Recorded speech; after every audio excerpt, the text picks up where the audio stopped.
कोकणातील प्रत्येक अपडेट जाणून घेण्यासाठी आजच माझे कोकणच्या सोशल मीडिया प्लॅटफॉर्मला लाईक, फॉलो आणि सबस्क्राईब करा। रायगड जिल्ह्यातील मुरुड येथे सार्वजनिक बांधकाम विभागातील कनिष्ठ महिला अभियंता श्रद्धा बोराडे यांना 2,50,000 रुपयांची लाच स्वीकारताना लाचलुचपत प्रतिबंधक विभागाने रंगेहात अटक केली आहे। या कारवाईमुळे सार्वजनिक बांधकाम विभागात खळबळ उडाली आहे।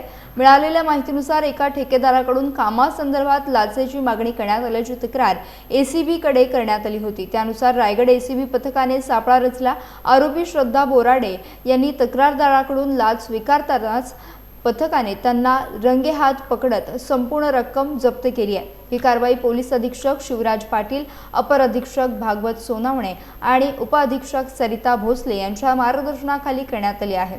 आरोपी विरुद्ध गुन्हा दाखल करून न्यायालयात हजर केले असता न्यायालयाने त्यांना 3 एप्रिलपर्यंत पोलीस कोठडी सुनावली आहे। दरम्यान या घटनेमुळे भ्रष्टाचार विरोधात पुन्हा प्रश्नचिन्ह निर्माण झाले असून एसीबीने नागरिकांना लाच मागितल्यास तात्काळ तक्रार करण्याचे आवाहन केले आहे।